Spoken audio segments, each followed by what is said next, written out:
ಬೋಟ್ನಲ್ಲಿ ಕಪ್ಪೆ ಚಿಪ್ಪು ಹೆಕ್ಕಲು ಹೋದವರು ಮಸಣಕ್ಕೆ 14 ಜನರ ಪೈಕಿ ಒಂದೇ ಕುಟುಂಬದ 8 ಜನ ದುರ್ಮರಣ. ಓರ್ವನ ರಕ್ಷಣೆ, ನಾಪತ್ತೆಯಾದವರಿಗೆ ಶೋಧ.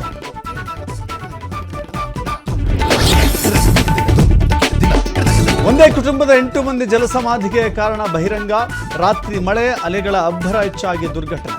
ಮೃತರ ಕುಟುಂಬಕ್ಕೆ 5 ಲಕ್ಷ ಪರಿಹಾರ ಘೋಷಿಸಿದ ಮುಖ್ಯಮಂತ್ರಿ.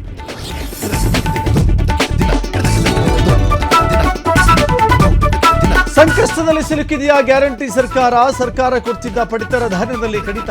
10 ಕೆಜಿ ಬದಲು 4 ಕೆಜಿ ಅಕ್ಕಿ ಮಾತ್ರ ವಿತರಣೆ.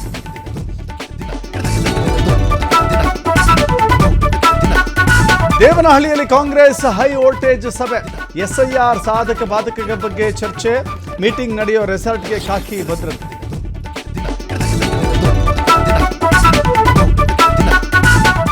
ಸಭೆ ಬಳಿಕ ಬಿಜೆಪಿ ರಾಷ್ಟ್ರಾಧ್ಯಕ್ಷ ಕಾಂಗ್ರೆಸ್ ವಿರುದ್ಧ ವಾಗ್ದಾಳಿ.